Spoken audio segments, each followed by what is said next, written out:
Didn't the Prophet ﷺ says when there are difficulties and times and strong winds, hasten to the masjid?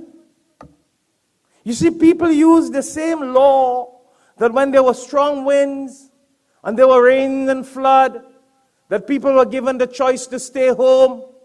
Yeah, they're using that. Listen, they're using the same law to say permissible to stay home. So we say yes, permissible for those who don't have the ability. You're sick, you're weak, you're old, you are vulnerable to get sick, stay home. That's the law. But if you are healthy and strong and you can travel and you have the means, mashallah. So my brothers and sisters, before I miss the point, I want to share with you and our viewers worldwide. And I know there are a lot of people. Listen, I've been getting calls from all over the United States of America. All over. People call me and say, Sheikh, you want help how to close Darul Uloom? I say, astaghfirullah. Friends, colleagues are asking me if I'm mad. I say, mashallah. What I want to share with you before we continue the khutbah. Those who have closed, mashallah, Allah bless them, they have done what is permissible. Do I make myself clear? Those who have closed and canceled Juma based on certain interpretation of hadith, they are totally okay. And I want all you viewers who are home and looking at the khutbah, do not think that because we have Juma, we are against you or we disagree with you who have closed. No. So please, those of you who are here, don't spread the wrong message. You are totally okay in what you're doing. You see the point, brothers? Those who want to close, that's your choice. You interpret the hadith that rain was falling, a lot of rain. Prophet ﷺ gave the exemption of people who cannot come to the masjid to stay home. So that's why you are totally right to stay home, isn't it? But here the question. Did the Prophet ﷺ close Masjid al-Nabawi when he told the people that? No, he did not. There is no hadith, and no one can prove in hadith. Do you know if there was a hadith to prove that the Prophet ﷺ closed the masjid? Boy, that would have made millions of dollars today. But there is no hadith. He told the people who could not come to the masjid, stay home. The inconvenience. But he never shut down the masjid.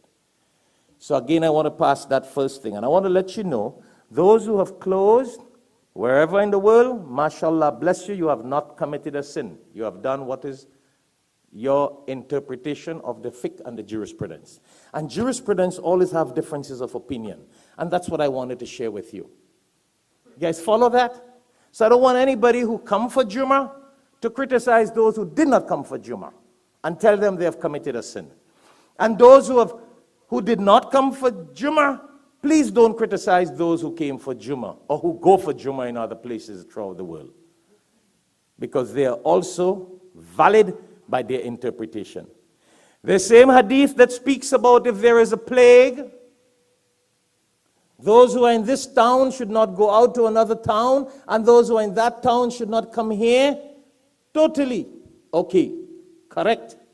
But the Prophet ﷺ, and even in the time of Umar radiallahu ta'ala, who when there was the plague in Sham, he did not tell the people, well, you stay in your town, and those who are here stay in their town, and also shut down your masjid.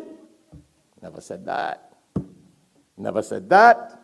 And that is why I want to clear to our viewers worldwide, and my brothers and sisters, you who are here, we need to be intelligent Muslims. There are hundreds of thousands of scholars in the world who follow the other line. So if you have organizations in America or in London or wherever, and I'm talking about the West, who close for Juma, correct, they're okay, alhamdulillah, shabash, well done. But there are hundreds of thousands of scholars who are not closed. And they are open for Juma. They are very strong on the restrictions for health and a healthy environment. We really don't want no one coming who are sick and who is coughing. And I'm also telling you here, don't shake hands after Juma. Please, in the present time. Because shaking hands is not farov. It's a good precaution. Because you don't know what you touch and who you touch and where you touch. Play safe. Give a bounce or a shoulder. Yeah. But the point I'm getting at is that there are hundreds, not because you see in America and you get in text, this organization, that organization says shut down, it meant all the mosques in the world shut down. Do you know the majority of mosques in South Florida is open for Juma? Don't get fooled by the text. Many imams got together and decision was made to shut down. Those are few imams and few mosques, not all the mosques. Go back home and do your research now. Go up and check and see how many other mosques are open. Other scholars who hold difference of opinion that the Prophet ﷺ said stay in your town, don't go out, but he never said close the masjid. He told the blind man, if you can't come, you don't have the means to come, stay home. But he didn't say we'll close the masjid, whether it's rain or no rain. That's one of the basic points that the scholars who remain open are holding on to. And then if you look at the Quran, very interesting verse, and I want to share this verse with you and myself. Surah Jumuah. You know, this is very interesting, very, muy importante, as they say in Spanish. You know, that's America's second language. I used to know Spanish good once upon a time, but I forgot it. Astaghfirullah. When Allah subhanahu wa ta'ala says in Surah Al-Jumu'ah, the chapter on Jumu'ah, the name of the chapter is Jumu'ah, and he says, Bismillahir Rahmanir Rahim, Ya ayyuhalladhina amanu idha nudiya lis-salati min yawmil Jumu'ah, fas'au ila dhikrillah. And he says, O ye who believe, when you hear the call proclaimed for salah, hasten for salah. And then he says, وَذَرُوا الْبَعِي ذَلِكُمْ خَيْرٌ لَكُمْ إِن كُنتُمْ تَعْلَمُونَ. And then interesting enough, he says, and leave off all businesses. What he says? وَذَرُوا الْبَعِي. Bay in Arabic mean businesses. He says, leave off all businesses. And you know what he meant? Leave off all essential businesses. You know, the government is telling you, you could keep all essential businesses open. Allah is saying, leave off all businesses, including your essential businesses, and hasten for Juma. ذَلِكُمْ خَيْرٌ لَكُمْ إِن كُنْتُمْ تَعْلَمُونَ. That is best for you, if only you knew. You see, this is one of the opinion why some of the scholars say, how could we leave off our masjid and Juma and go for businesses during the time of Juma? And Allah is saying the opposite, leave off your businesses and hasten to Juma. Very interesting test, trial. Now I'm only telling you what is the scholars who hold the opinion worldwide. There are many organizations, I'm telling you, in America, in London, who say close down. But if you check back the scholars of this line, their Aqidah, their principle, of which I belong, alhamdulillah, that line of scholar, that's why you realize I'm always different to many decisions made in America. Darul Uloom is always different to many of the masajid. I had to tell one brother when he said, why isn't the Darul Uloom doing like some of the other people? I said, Darul Uloom was founded on a different mission. Darul Uloom is not like other masajid. It's not a regular masjid. We were founded here as an institute for training and learning, to produce imams and to strengthen iman. See the difference? Darul Uloom, Brother Azad, you need to tell people that when they call you. They might call you and try to weaken your legs. They might say, Sheikh, too hard, boy. We can't get at this guy. We can't get at him. You tell them that. The purpose of Darul Uloom was to produce imams and strengthen iman. Not buy chandeliers and properties and decorate buildings. That's why this building is the same way it is since we bought it.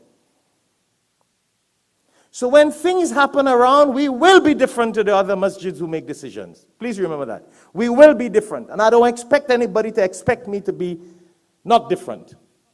Because that was the purpose of this place. Establishing. And you see all these imam boys we have here? We share that. When we make a decision, ask these boys here. I consult. I don't just make a decision. Look, the boys here. I consult Hufaz. I consult students who are Islamic scholars. Samajh gaya? A lot of other people consult businessmen, money men, professionals, materialistic, hungry people. Poor guys can't make a spiritual decision. Come on, you're already making a decision for the fan.